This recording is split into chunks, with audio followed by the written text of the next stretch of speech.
Hello guys, good morning sa inyong lahat no. Matagal din tayo hindi nakapag-upload ng video dahil busy ang schedule natin.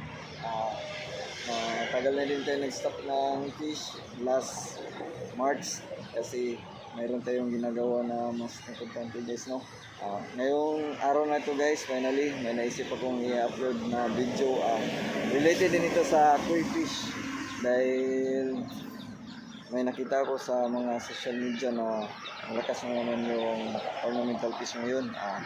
Ito, matagal ko na pinag-isipan ito na mag-alaga ng koi fish. Koi fish yung i-alaga natin ngayon. Mag-groom tayo ng tatlong koi fish na walang gamit na air pump. Yung natural lang na nakikita natin yung halaman. Pwede din mabuhay sa tubig. Subukan natin i-groom. Kung sakaling mabubuhay sila, marami naman ako nakikitang nabubuhay rin ng mga koi fish na walang air pump. So ngayong araw i-upload natin yung tatlong koi fish na susukatin natin guys. Ito yung lalagyan guys no, lalagyan ng paglipatan natin ngayon ng koi. Dito natin siya ilalagay, susukatin natin siya. Diyan natin magay. Ito nga pala yung mga halaman na sinasabi ko guys. Ito, madali lang itong makita. Spider plant ang tawag dito. Itong putos. Madali din itong mabuhay. Ito no, ito yan. Yan, ito pinaka-common, kangkong. Yan yung kangkong guys.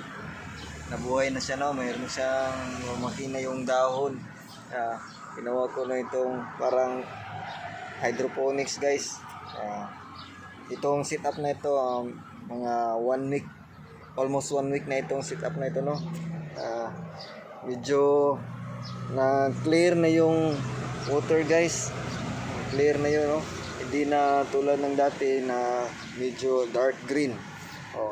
Itong setup na ito almost 1 week na ito yata na ginawa ko. Dati ganito pang kulay niyan guys oh.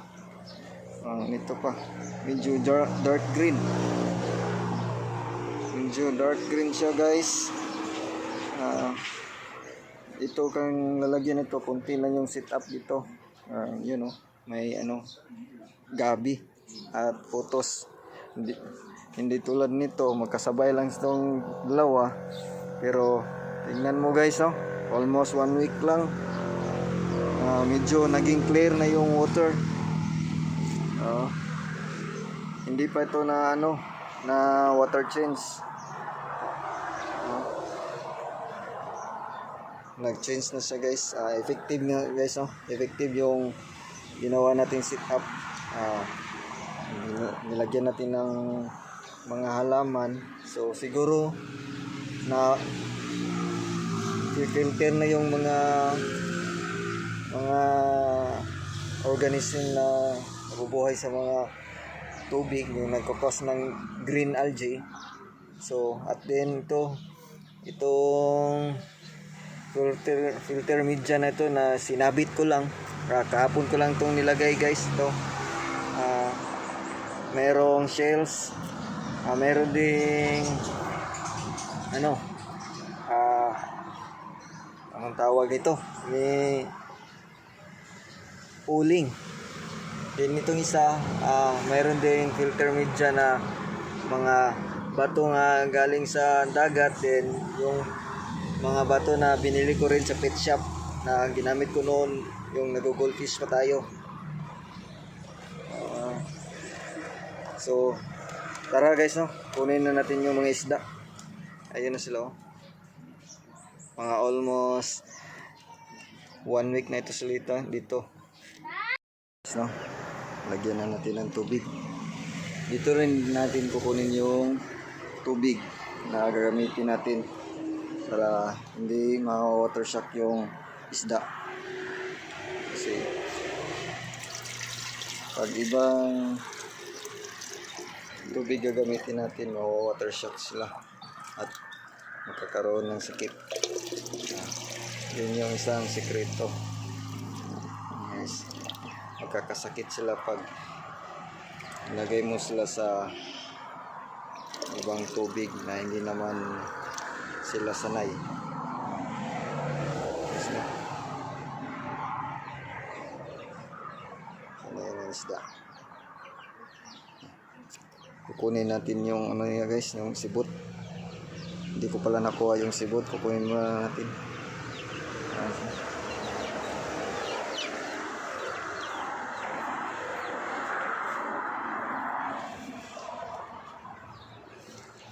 Ito yung sibot guys, no?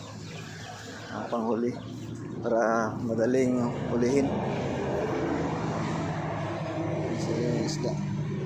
Isa yung isda.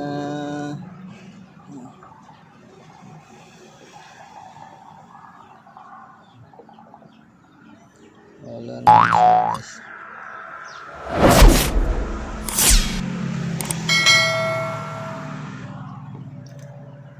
Hirap hulihin. Oh, hirap talagang hulihin ng koi guys, no? Hindi katulad ng goldfish na hindi maliksi. Itong koi mahirap. Medyo ang liksi. Oh.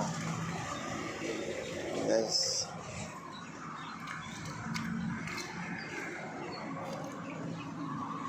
So, kunin na natin.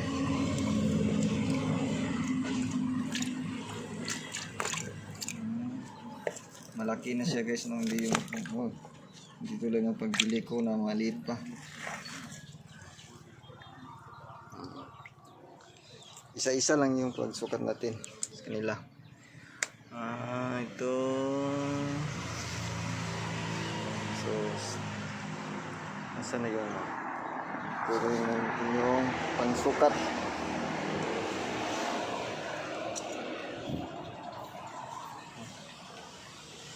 Bilisan lang natin, no? So,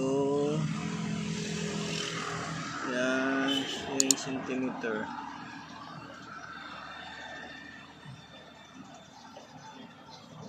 Wala pala tong centimeter. Mayroon, no? Tinatingis, no?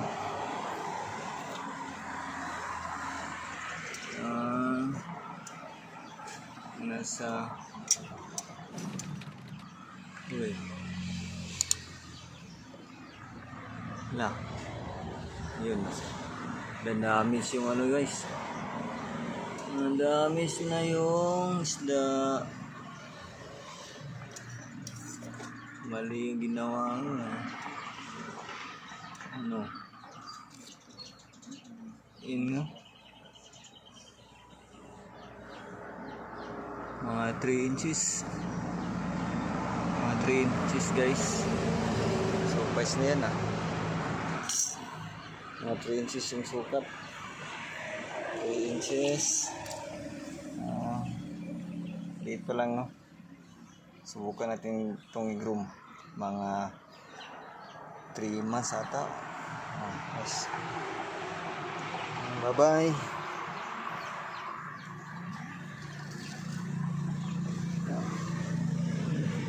Nabawasan ng himbis yung orange isa.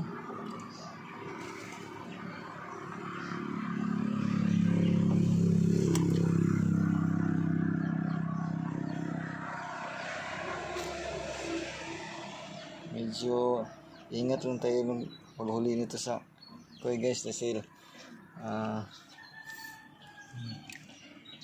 likot.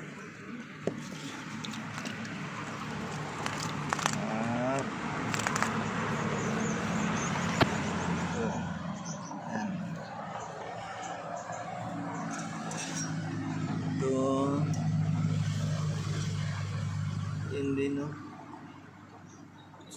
Tsansyahin lang natin kasi hindi natin mahawakan Ito mga 2.5 inches. Maliit. 2.5 inches yan to. Dahan lang natin yung ano, no? Kasi itong koi, tumatalon. Pag binigla natin, tumatalon ito. Isa. Itong yung gali ng koi guys, ha? Tumatalon itong koi guys pag ano,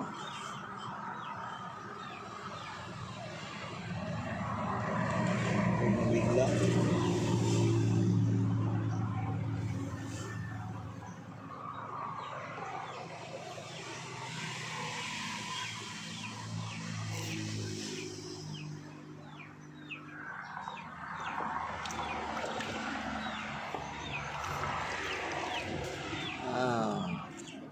Ang hirap ulihin.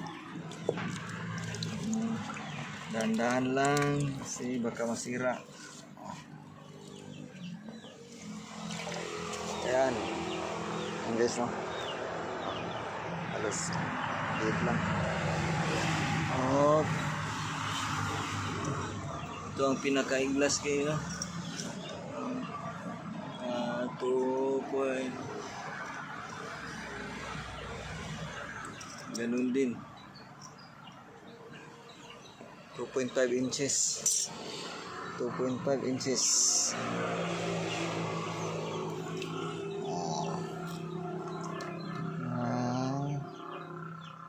Ang ganda ng kulay. So, ito yung tatlong igugurom natin. Tingnan natin yun ng mga 3 buwan. Every 15 days guys, mag-update tayo. So, yan, no? Ang liksi nila. Tumatalon yung iba. So, tingnan natin after 3 months guys kung lalaki sila. Sige, maraming salamat guys, no, sa mga supporters ko, yung loyal supporters ko. Maraming salamat.